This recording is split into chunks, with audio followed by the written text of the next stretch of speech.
আসসালামু আলাইকুম সুপ্রিয় দর্শক শ্রোতা, আপনাদের সম্মুখে আমি দুইটা চুলা নিয়ে আসছি আজকে। একটা দেখতে পাচ্ছেন এখানে পাইপ সহ চুলা, এটার সাথে একটা পাইপ আছে। হ্যাঁ, এখান থেকে দেখতে পাচ্ছেন একটা হোল করা। তো এটা ইনডোরে ব্যবহারের জন্য, আপনি একদম বাসা বাড়ি ফ্ল্যাট বাসার মধ্যেও চাইলে এটা ব্যবহার করতে পারবেন। আবার এই যে চুলাটা দেখতে পাচ্ছেন, এই চুলাটা কিন্তু এখানে এই যে বিট আছে, যেটা এইটাতে নাই।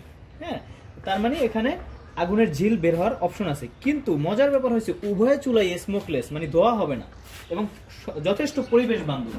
তো এখানে ইন্টারেস্টিং ব্যাপার হচ্ছে, আমি যদি পাতিলটা বা যে কড়াই বা যাই দেই এখানে দেই, এটা কিন্তু একদম আটকে যায়, যার কারণে আগুনের তাপ এখান থেকে বের হতে না পারে পাইপ দিয়ে আপনি বাসার বাহিরে অ্যাডজাস্ট ফ্যানের জায়গা বা যে কোনো জায়গা থেকে বাসার বাহিরে দিয়ে দিতে পারবেন। এটাতে কিন্তু একটা লাকড়ি দেওয়ার বড় জায়গা রয়েছে, যেটা বার্নার রয়েছে ভিতরে। এটাতেও সেম লাকড়ি দেওয়ার জায়গা রয়েছে বড়। হ্যাঁ, এবং বার্নার রয়েছে, বার্নারে খুব বেশি একটা সাইজ জমে না, কারণ এটা 80% লাকড়ি সাশ্রয়ী চুলা। সাধারণ চুলার চেয়ে 80% লাকড়ি সাশ্রয় করবে। পৃথিবীর সবচেয়ে সাশ্রয়ী চুলা কিন্তু এগুলা। তো এটাতে দেখছেন উভয় চুলাতে ফ্যান আছে, যেই ফ্যানে খুব বেশি বিদ্যুৎ খরচ হয় না। সর্বোচ্চ 10 টাকার বিদ্যুৎ যাবে, তাও মাসে, এক মাসে। এর উপরে বিদ্যুৎ যাবে না, কারণ এটা ছোট ফ্যান। তো সকলকে ধন্যবাদ। যাদের এই চুলা প্রয়োজন তারা স্ক্রিনে দেওয়া নাম্বারে আমাদের সাথে যোগাযোগ করতে পারেন, হোয়াটসঅ্যাপ করতে পারেন।